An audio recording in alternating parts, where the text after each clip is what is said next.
Hello everyone, आप सभी का स्वागत है आपके अपने यूट्यूब चैनल केमिस्ट्री क्लासेस में। देखिए, आज हम लोग बात करने वाले हैं development before Bohr's model of atom. ठीक है, डेवलप जो बोहर मॉडल बना था उससे पहले क्या क्या चीज़ें डेवलप हो गई थी वो हम लोग इस वीडियो में देखने वाले हैं। देखिए, सबसे पहले जो लाइट होता है डुअल नेचर का होता है, डुअल नेचर ऑफ लाइट। एक होता है पार्टिकल नेचर और दूसरा क्या होता है, बोलिए, वेव नेचर। क्लियर? देखो, light was a dual nature, that is particle as well as wave nature. ठीक है, वेव नेचर जो होते हैं कंटिन्यूअस होते हैं। वेव नेचर कैसे होते हैं? कंटिन्यूअस। ठीक, ये होते हैं आपके वेव नेचर। पार्टिकल नेचर जो होते हैं डिसकंटिन्यूअस होते हैं, दैट मीन्स समझो कि क्वांटाइज्ड होते हैं। 1 होगा, 2 होगा, 3 होगा, 4 होगा। ठीक है, पॉइंट में रहेगा। समझ में आ गया? तो इसको हम बोलते हैं पार्टिकल नेचर। और वेव जो होता है वो क्या होता है, एक तरह से समझिए कि कंटिन्यूअस होता है। फॉर एग्जाम्पल, आपको समझाने के लिए मैं एक चीज़ बताता हूँ, ध्यान दीजिए। देखिए, ये लेट अस सपोज एक ग्राफ है, ये ग्राफ है। ठीक, अब इसमें हम लोग क्या किए हैं, कर्व ग्राफ है, कर्व ग्राफ। ध्यान दीजिए, ये कर्व ग्राफ है। देखो, इसमें एक बॉल को हम लोग क्या किए, यहाँ से फॉल करा दिए। फॉल कराए तो जाहिर सी बात है जब ये आएगा यहाँ तक तो कंटिन्यूअसली आएगा कि रुक रुक के आएगा, बताओ? कंटिन्यूअसली आएगा। क्या आएगा? कंटिन्यूअसली। ये मान लीजिए कि 10 मीटर ऊंचाई पे है। ठीक है, 10 मीटर की ऊंचाई है, तो 10 मीटर तक इसको आने के लिए, मतलब यहाँ से यहाँ तक आने के लिए ये कहीं पे रुकेगा? कहीं पे नहीं रुकेगा, लगातार क्या हो जाएगा, फॉल करते हुए यहाँ के सरफेस पे रुक जाएगा। तो ये एक तरह से क्या कह सकते हैं कि ये वेव नेचर यहाँ पे शो कर रहा है। समझ में आ गया बात? कहने का मतलब है कि 0 से 10 की वैल्यू के बीच में ही आएगा, कुछ भी आ सकती है। 0.01, 0.02, 9.2, 9.3, 10 के बीच में ही जाहिर सी बात है वैल्यू आएगी। क्लियर? इसके सामने आएगा, इसके सामने आएगा, इसके सामने आएगा, इसके सामने आएगा, और लास्ट में कितना आ जाएगा, 10 मीटर के पास आ जाएगा। समझ में आ गया यहाँ तक बात? तो देखिए, ये जो है ऑल वैल्यू शो कर सकता है। यहाँ पे क्या कर सकता है, बताओ? ऑल वैल्यूज शो कर सकता है। क्लियर? ऑल वैल्यूज शो कर सकता है। और ये भी हम कह सकते हैं कि ये जो है कंटिन्यूअस नेचर है। आपको ऑलरेडी मैं लिख चुका हूँ कि जो वेव नेचर होते हैं लाइट के, वो कैसे होते हैं, कंटिन्यूअस। यहाँ देख भी सकते हैं, यहाँ से फॉल कराया गया, यहाँ तक आ गया, कंटिन्यूअसली क्या हो रहा है, फॉल होते हुए यहाँ तक आ गया। क्लियर? तो ये हो गया आपका क्या, कंटिन्यूअस नेचर। क्या हो गया, बताओ? Continuous nature. Clear? Continuous nature, continuous nature. अब यही चीज ध्यान दो, यही चीज एक और देखो। मान लो कि सीढ़ी है, सीढ़ी जानते होंगे आप लोग। चलिए इसको बना देते हैं, ये हटा देता हूं मैं, सीढ़ी बना देता हूं। क्लियर? देखिए, लेट अस सपोज ऐसे सीढ़ी बनी हुई है। ठीक, ये मान लीजिए 10 है, 8 है, ये 6 है, 4 है, 2 है, और ये लास्ट में क्या हो गया, 0। एक बॉल को यहाँ से देखो, एक बॉल को इसको मिटा के इधर कर देते हैं। एक बॉल को यहाँ से हम लोग क्या किए हैं, ड्रॉप किए। तो जाहिर सी बात है, पहले 10 से कहाँ पे आएगा, 8 पे आएगा, फिर 8 से कहाँ पे जाएगा, 6 पे आएगा, फिर 6 से कहाँ पे जाएगा, 4 पे जाएगा, फिर 4 से कहाँ पे जाएगा, 2 पे जाएगा, फाइनली कहाँ पे आ जाएगा, 0 पे आ जाएगा। यहाँ तक समझ में आ गया? तो ये बताइए, ये लगातार चल रहा है, लगातार बॉल जो है लगातार जा पा रहा है, नहीं जा पा रहा है। इसका मतलब ये है कि ये डिसकंटिन्यूअस है। क्या है? डिसकंटिन्यूअस। तो समझ सकते हैं इस हम लोग एग्जांपल से कि दिस इज शोइंग दैट ये क्या शो कर रहा है, पार्टिकल नेचर शो कर रहा है। पार्टिकल नेचर जो होते हैं क्या होते हैं, डिसकंटिन्यूअस होते हैं। ये एक एग्जांपल के तौर पे आपको समझने के लिए मैं बता दिया, ताकि कोई ये लॉजिक नहीं है, लाइफ का ये लॉजिक नहीं है, लेकिन समझाने के लिए मैं खुद से लॉजिक यहाँ पे यूज किया हूँ। ठीक है? क्लियर? तो यहाँ पे 0 जो है वैल्यू जो होगी 0 से 10 तक, 0 से 10 मीटर तक जो वैल्यू होगी, बताओ कौन सी वैल्यू होगी? सॉरी, या तो 10 होगा, 8 होगा, 6 होगा, 4 होगा, 2 होगा, 0 होगा, यही ना होगा। तो जो वैल्यू है कंटिन्यूअस नहीं है, यहाँ पे क्या है, डिसकंटिन्यूअस है। समझ में आ गया होगा आपको? तो हम लोग आगे बात करते हैं। कुछ सम इनफाइनाइट, कुछ फाइनाइट वैल्यू होगी, सम फाइनाइट वैल्यू यहाँ पे होगा। क्या होगा? सम फाइनाइट वैल्यू, सम फाइनाइट वैल्यू होगा। क्लियर। और कितनी होंगे, ये जो होंगे फाइनाइट वैल्यू, ये क्या हो जाएंगे, डिसकंटिन्यूअस। ये क्या हो जाएंगे बताइए, डिसकंटिन्यूअस। क्लियर, ये जो होंगे डिसकंटिन्यूअस होंगे। ध्यान दीजिए। और देखो बहुत बेहतरीन राइटिंग में आपको लिखना है चीज़ें, एक प्रॉपर वे में आप लोग नोट्स बनाइए। काफ़ी अच्छे लेवल का मैं पढ़ा रहा हूँ, ठीक है। और यहाँ फेंकने वाला काम नहीं होता है, नीट में डायरेक्ट हमारे नोट्स से आने वाला है क्वेश्चन। अब ये नहीं कि एकदम डेटा भी सेम आ जाएगा, कॉन्सेप्ट आने वाला है, ये ध्यान में रखिए। तो मेहनत करते चलिए हमारे साथ साथ, आपको जरूर अच्छा मिलेगा, ठीक है। तो देखो अब आगे हम लोग बढ़ते हैं। ये हो गया वेव नेचर, पार्टिकल नेचर। अब नेक्स्ट हम लोग समझते हैं चीज़ें, इसके बारे में डिटेल में मैं लिख देता हूँ ताकि हम लोग चीज़ें सीख सकें।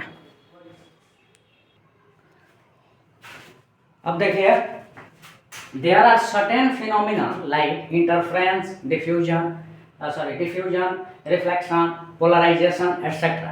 कहने का मतलब ये है कि कुछ फिनोमिनन है, जैसे कि इंटरफ्रेंस है, डिफ्रैक्शन है, डिफ्यूजन है, रिफ्लेक्शन है, पोलराइजेशन है। ये जो सारी चीज़ें हैं, ये कौन सी लाइट एक्सप्लेन करती हैं बताओ। This is explain on the basis of the wave nature of light. ये जो है वेव नेचर ऑफ लाइट इसमें यूज होता है, ठीक है। ये भी चीज़ें हम पढ़ेंगे और फिजिक्स में ही पढ़ते हैं, लेकिन मैं भी आपको थोड़ी बहुत बताऊंगा काम की चीज़ें। ये तो पढ़ना वैसे फिजिक्स में है, फिर भी मैं बता रहा हूँ। फिर से एक बार और सुन लो। There are certain phenomena like interference, diffusion, reflection, polarization, etc., which can be explained on the basis of wave nature of light. Wave nature के बेसिस पे इसको क्या किया जा सकता है, एक्सप्लेन किया जा सकता है। क्लियर। उसके बाद but phenomenal like black body radiation, photo electric effect will be explain only by A particle nature of light. कुछ जो होती हैं जैसे कि ब्लैक बॉडी रेडिएशन, ठीक, इसके अलावा फोटो इलेक्ट्रिक इफेक्ट, ठीक है, ये जो है किसके बेसिस पे हम लोग एक्सप्लेन कर सकते हैं, नेचर ऑफ लाइट के बेसिस पे क्या किया जा सकता है, एक्सप्लेन किया जा सकता है। यहाँ पे वेव नेचर के बेसिस पे क्या किया जा सकता है, एक्सप्लेन किया जा सकता है। किसको किसको, डिफ्यूजन, रिफ्लेक्शन, पोलराइजेशन, इंटरफेरेंस। फिर से बता देना चाहता हूँ, जो एटॉमिक स्ट्रक्चर हम लोग पढ़ रहे हैं, ये एक्चुअली में फिजिक्स में भी पढ़ना है, क्वांटम थ्योरी में पढ़ना है, ठीक है। सॉरी, तो फिजिक्स में पढ़ना है, लास्ट का चैप्टर होता है क्लास 12 में। क्लियर। तो चलिए मैं भी सिखाऊंगा आप लोगों को, टेंशन नहीं लीजिए।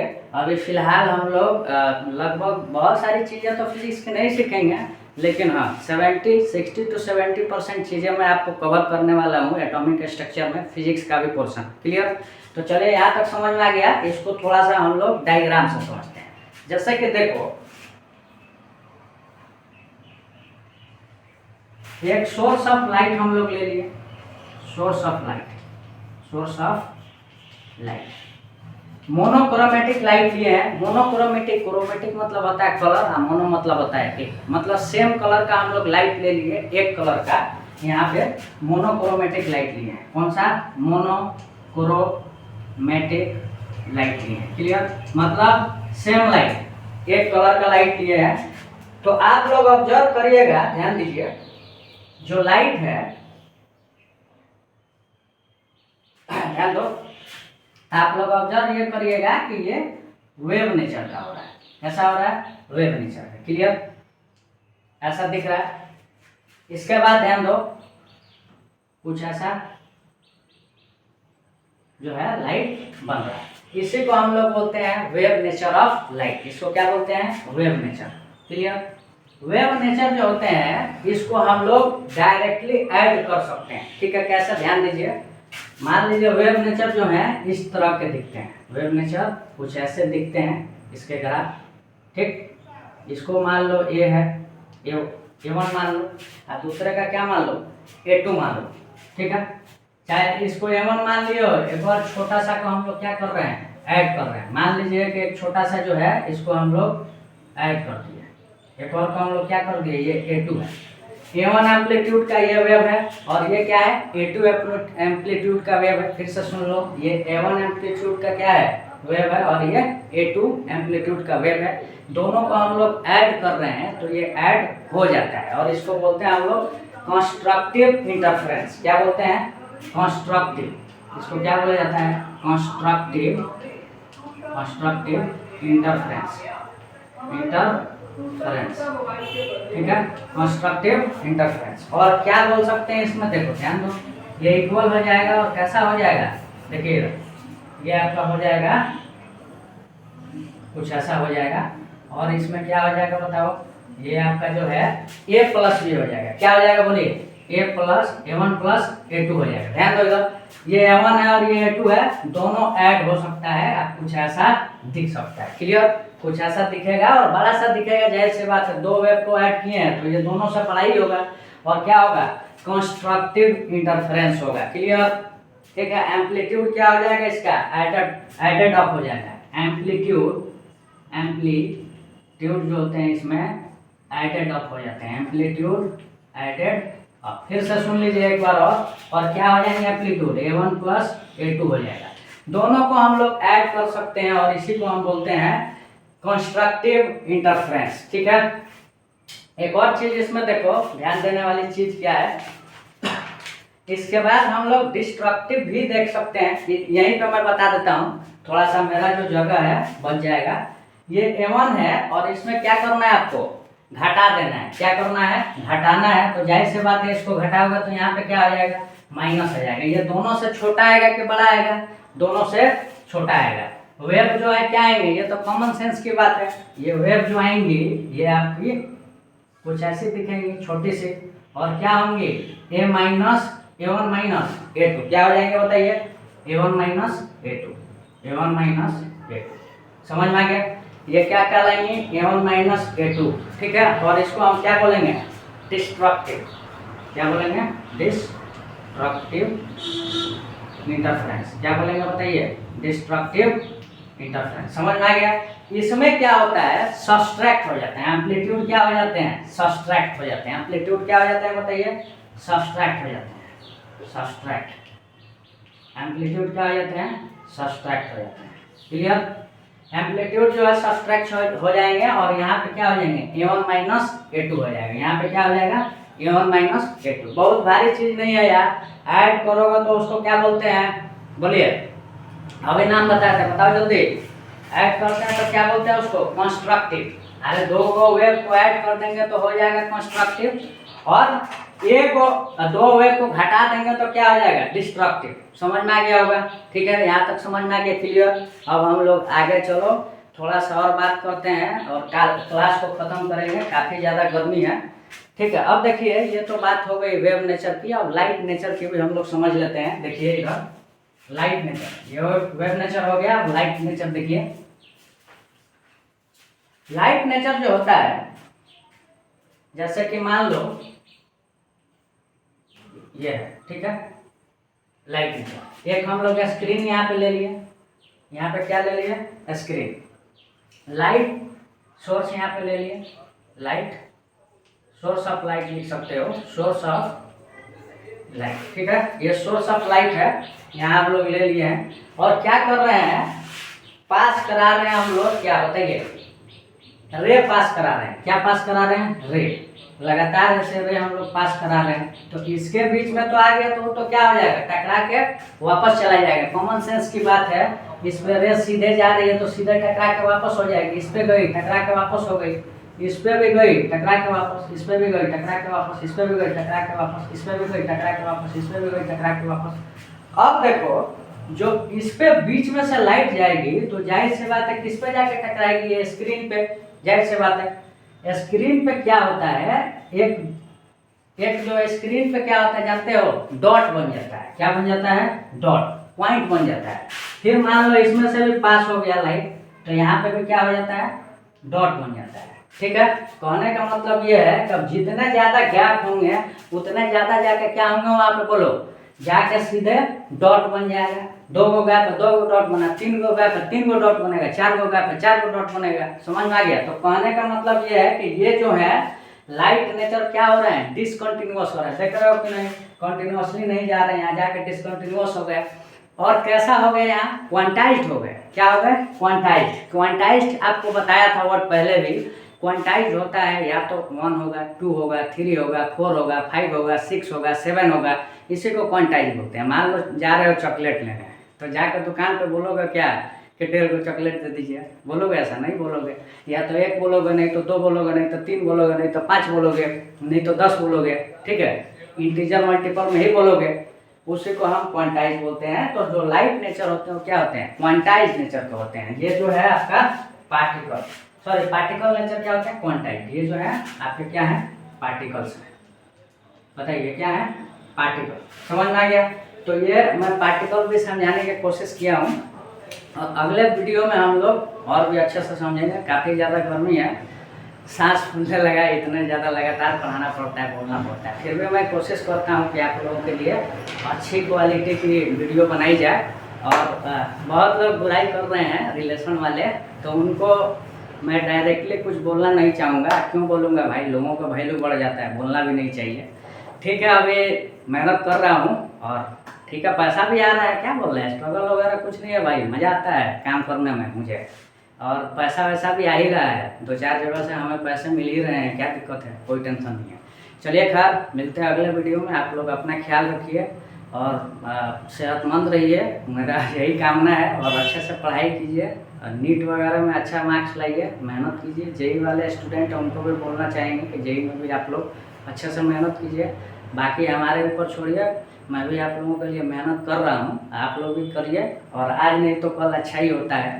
देखो, या तो फेल होंगे, नहीं तो सीखेंगे, यही होता है। कोशिश करने वाले की कभी हार नहीं होती, जानते हो ना। और एक बात और सुन लो, इंसान में अकड़ उन्हीं में रहती है, सुने हो ना, अकड़ मुर्दों की पहचान होती है, जानते हो? सुने होंगे आप लोग। अकड़ जो है किसकी पहचान होती है? मुर्दों की पहचान होती है। तो मुर्दा वाला काम नहीं कीजिए। आपके अंदर क्वालिटी है तो भाई थोड़ा सा समझिए कि हम्बल बनिए। हो सकता है कि आपके लाइफ में भी ऐसी परिस्थिति आ जाए कि उससे भी ज़्यादा बदतर आपकी स्थिति हो जाए, तो दूसरे को समझने की कोशिश कीजिए, बातों को थोपिए नहीं। थोपना अच्छी बात नहीं है। किसी कोई बात बोल रहा है तो उसको भी समझने की कोशिश कीजिए कि उसका पॉइंट ऑफ व्यू क्या है, ठीक है ना। अब हो सकता है कि एक ही चीज़ को आप गलत वे में देख रहे होंगे, ये भी हो सकता है। आपके नज़र में वो गलत हो, उसके नज़र में सही हो सकता है, मैं भी, ठीक है। तो ये मेरा कहना है कि ख्याल रखिए आप लोग अपना, और ज़्यादा फिलॉसफी अभी नहीं झाड़िए। खासकर आप लोग नीट और जेईई स्टूडेंट के बारे में बोल रहे हैं, आप लोग अपना पढ़ाई पे ज़्यादा फोकस कीजिए। दुनियादारी धीरे धीरे समझ में आने लगती हैं। वो वक्त जैसे जैसे गुजरता है, जैसे जैसे आपके लाइफ में परेशानियाँ आएंगी, बहुत सारी चीज़ें आप सीखिएगा। और फ्री में लोगों को जो चीज़ मिल जाती है ना, उनको उसकी अहमियत नहीं पता होती है। जो मेहनत करके कोई चीज़ कामयाबी पाते हैं ना, उनको समझ में आती है कि कामयाबी मिलता कैसे है। फ्री में तो किसी को भी मिल जाता है, उसकी वैल्यू नहीं देंगे। अकड़ इतनी ज़्यादा हो जाती है कि लोगों को समझते हैं कि मैं तो बिना कुछ पढ़े ये कर लिया, वो कर लिया। भाई तुम कर लिया, ठीक है, तुम्हारी किस्मत है। और हो सकता है कि तुम बहुत बटरिंग किया होगा लोगों को, तो तुम्हें मिल गया है। जो मेहनत कर रहा है, जो करना चाहता है, उसको इंकरेज कीजिए, ठीक है। उसको डिस्करेज नहीं करना चाहिए, मेरा ये मानना है, ठीक है। उसको बढ़ावा दीजिए, हाँ भाई अच्छा कर रहे हैं। इस समाज में आप लोगों के जैसे लोगों को नीड है, ज़रूरत है। समाज पढ़ेगा नहीं तो आगे बढ़ेगा कैसे? सिर्फ काम कर लेना गधे जैसा नहीं ना हो जाता है। इंसानियत भी होनी चाहिए, इंसान की क्वालिटी भी होनी चाहिए। ये कौन सी ज़िंदगी है भाई कि सुबह से लेकर रात भर काम कर रहे हो, सो गए जाके, फिर आए फिर काम कर रहे हो, सो गए आके? ये कोई ज़िंदगी होती है? ठीक है, काम कीजिए, काम तो करना ही चाहिए। इंसान जीवन है तो भाई काम तो करना ही है। इसका मतलब ये थोड़ी है कि 24 घंटा काम ही करोगे। लाइफ अपना जियोगे नहीं, दुनिया देखोगे नहीं, माँ बाप के साथ रहोगे नहीं, बाल बच्चों के साथ रहोगे नहीं। ये कौन सी ज़िंदगी है भाई? हमारे हिसाब से तो ये ज़िंदगी नहीं है, मेरा अपना मानना है। ज़िंदगी उसको बोलते हैं कि खुशहाल अपने फैमिली के साथ रहिए, खुश रहिए, सेटिस्फाई रहिए। भाई दुनिया भर का पैसा ही कमा लियो, खुश नहीं हो तो तुम्हारी ज़िंदगी कैसी है भाई? लानत है ऐसी ज़िंदगी पे, मेरा तो लानत है ऐसी ज़िंदगी पे। खैर जो भी है, हमें तो भाई मज़ा आता है पढ़ाने में। मेरा पढ़ाना पैशन है और मैं पढ़ाता रहूँगा, कोई भी फील्ड में रहूँ, और बच्चों को सहायता करता रहूँगा। लोगों को जो समझना समझे, मुझे तो भाई मज़ा आता है, पैशन है मेरा। जिसको जो समझना समझे, हमारे अंदर पढ़ाने का जुनून है, हम पढ़ाएंगे और अच्छा भी करेंगे, ऊपर वाला ने साथ दिया तो। ये मेरा आप लोग से भी वादा है कि मैं आज नहीं तो कल बहुत अच्छा करके दिखाऊँगा, और उसके लिए मैं तत्पर हूँ और कोशिश भी कर रहा हूँ, आगे भी करता रहूँगा। और स्ट्राइव और लड़ते रहेंगे, आगे बढ़ते रहेंगे। दूसरे को जो बोलना है बोले, लोगों का तो काम है बोलना। लोगों का क्या काम है भाई? बोलेंगे ही हो, उनको और कोई काम थोड़ी है। उनको तो फ्री फोकट में मिल गया, नौकरी फ्री फोकट में मिल जाती है, उनको तो वैल्यू होती नहीं है। उड़ना स्टार्ट कर देते हैं। वही मेहनत करके पाए रहते तब समझ में आता है। जो गाड़ घिसेगा तब तो समझ में आएगा। फ्री में मिल जाती है तो उनको क्या समझ में आएगा कि भाई दूसरा आदमी कितना मेहनत कर रहा है एक चीज़ को पाने के लिए, हमें मिल गया तो हमें खुश होना चाहिए। हैं, ऐसे ऐसे लोग हैं जीवन में भाई। हम लोग मेहनत कर रहे हैं उसको बढ़ावा दो। तुम क्यों बोलोगे भाई दूसरे के लाइफ में कौन हो और कितना कमा लिए हो यार। आज नहीं तो कल हम तुमसे ज़्यादा भी कर सकते हैं, ये दिमाग में रखिए। मैं हो चाहे कोई और हो, आप लोग को भी मैं सजेशन देना चाहता हूँ कि दूसरे को कम नहीं आकिए। आपसे बेहतर हो सकता है वो बंदा, खुद को कमतर आकिए। ठीक है, ये अच्छे इंसान की निशानी होती है और क्वालिटी इंसान की निशानी होती है। अपने आप को बहुत बड़ा समझ लेना ये कोई बहुत बड़ी बात नहीं है। सब लोग समझ रहा है इस समाज में। अपने आप को छोटा समझोगे ना दूसरे से कि हाँ हमसे ये ज़्यादा बेहतर नॉलेज वाला है, तो अब समझ में आएगी कि हाँ आपके अंदर रियल मैन वाली क्वालिटी है। समझ में आ गया, और रियल इंसान वाली क्वालिटी है। कुछ लोग जो हैं आजकल इतने अकड़ में रह रहे हैं, थोड़े से जॉब करके पैसे कमा लेते हैं तो समझते हैं कि सारी चीज़ें हमारे पास आ गई। भाई ऐसा कुछ नहीं है। आप जीवन में बहुत बड़ा तोप नहीं मार लिए हैं। 2 रुपया कमा लेना वो बहुत बड़ा काम नहीं कर लिए हैं भाई। 2 रुपया सब लोग कमा रहा है। नाली साफ करने वाले भी कमाते हैं भाई, झाड़ू लगाने वाले भी कमा रहे हैं। उसकी ज़िंदगी कैसी है? अच्छी नहीं है। एक IAS ऑफिसर जो है भाई उसको सब लोग सैल्यूट करता है, सब उसकी इज्जत करते हैं। क्यों? क्योंकि भाई उस मकाम पे गया है। उससे ज़्यादा पैसे कमाने वाले लोग हैं मैं मानता हूँ, लेकिन इज्जत उतनी कमा पाते हैं? नहीं कमाते हैं, डरते हैं लोग उससे। हाँ, डरते हैं, इज्जत करते हैं भाई बहुत पढ़ा लिखा है। इवन देखते हो ना जब वोटिंग की टाइम आती है, जब लोग जो PM भी ले जाके जब अपना नामांकन कराते हैं वोटिंग के लिए, इलेक्शन के लिए, तो देखना जो DM रहता है वो बैठा रहता है, PM खड़े होके उनको पत्र देते हैं। कितनी बड़ी बात है, सोच रहे हो? ये होता है पावर, ये होता है मेहनत का पावर। समझ में आ गया? फ्री में कर लोगे, बहुत बड़ा काम नहीं कर लिए हो, टोप नहीं मार लिए हो। समझ जाओ बात, टोप नहीं मारे हो। उसके लिए आपको दूसरे को इंकरेज करिए। बहुत बड़ा काम नहीं कर लिए, आपके बाप दादा भी वही करते हैं, आप कौन सा बड़ा काम कर लिए भाई? कुछ नया करके दिखाइए तब ना मानेगा बड़ा काम किए हो। कुछ नया करके दिखाओ, सोसाइटी को आपसे फ़ायदा होना चाहिए, वो करके दिखाइए, तब हम मानेंगे कि हाँ आप बड़े लेवल के इंसान हैं, आपके अंदर क्वालिटी है। नहीं करिएगा, आप खुदगर्ज लोग हैं। दूसरे को सिर्फ डिमोरलाइज करिएगा। खुदगर्ज लोग दूसरे को डिमोरलाइज करता है, अपने बारे में सिर्फ सोचता है। सोसाइटी के बारे में जिस दिन सोचना स्टार्ट कर दिया ना, तब जाके सोसाइटी का अच्छा ही होगा। समझ गया बात? सिर्फ कमा लेना बहुत बड़ा तोप नहीं होता है। आपसे 2 आदमी को अगर भलाई हो रहा है तब समझिए कि आप अपना ज़िंदगी जी रहे हो अच्छे से। ये हमारा मानना है। अगर आपके वजह से 2 आदमी का भलाई नहीं हो रहा है, लानत है ऐसी ज़िंदगी पे, मेरा ये मानना है। समझ में आ गया बात? तो हम बोलना ये चाहते हैं कि हमारा जो जीवन है हमें जीने दीजिए, हमें अधिकार है भाई। हमारा जो लाइफ हो हम जिएंगे। आप कौन है तो भाई बोलने वाले? हम क्यों सुने आपकी बात? हमारी ज़िंदगी है, हम कभी भी जिएंगे और जैसा चाहेंगे वैसे ही जिएंगे। हम पढ़ाएंगे और अच्छी चीज़ें यहाँ हम सिखा रहे हैं, कोई गाली थोड़ी सिखा रहे हैं। बच्चों को ज्ञान देना क्या बुराई है? हाँ, आज ठीक है पैसा नहीं आ रहा है, पैसा भी आएगा भाई। एक वक्त आता है, सब कुछ आता है, शोहरत आती है, इज्जत आती है, लोग रेस्पेक्ट करते हैं भाई, बंदे में दम है। तो ये बनिए, जाके मुर्गे जैसा कहीं पे काम कर लेना है बहुत बड़ा बात नहीं है। हमारा अपना मानना है। ठीक है भाई, आप कर रहे हैं अच्छी बात है, लेकिन दूसरे को डिमोरलाइज करके आप बहुत बड़े नहीं बन गए और कभी आप बड़े हो भी नहीं सकते हैं। ये याद रखिए दिमाग में। खैर चलिए, जो भी है, आज जो दिल में था भड़ास निकाल लिया हूँ वीडियो में। बाकी किसी को अगर बुरा लगा होगा तो मैं माजरत चाहता हूँ। मुझे जो लगता है मैं बोलता हूँ, हो सकता है कि गलत भी बोल दिया होऊंगा, क्योंकि इंसान हूँ, कोई फरिश्ता नहीं हो। ह्यूमन बीइंग का काम होता है मिस्टेक करना, और हमसे भी गलती होती है। मैं तो ये बहुत तहे दिल से इसको स्वीकार करता हूँ, एक्सेप्ट करता हूँ। कुछ लोग इतने अकड़ में रहते हैं कि बोलते हैं हमसे गलती हो ही नहीं सकती। ऐसे भी लोग हैं दुनिया में। खैर चलिए, वैसे लोगों को ठीक है, रहें शानो गुमान में, कोई दिक्कत नहीं है। दूसरे को वही लोग पॉइंट आउट करते हैं, खुद उनको फ्री में कोई चीज़ें मिल जाती हैं तो लगता है कि बहुत बड़े तीर मार लिए हैं। ऐसा कुछ नहीं है भाई। आपके वजह से सोसाइटी का कोई भलाई नहीं हो रहा है। सोसाइटी का कुछ आप करके दिखाइए, 2 लोग आपसे खुश हैं, तब हम मानेंगे कि हाँ भाई आप बेहतर किए हैं लाइफ में, और अपना ज़िंदगी आप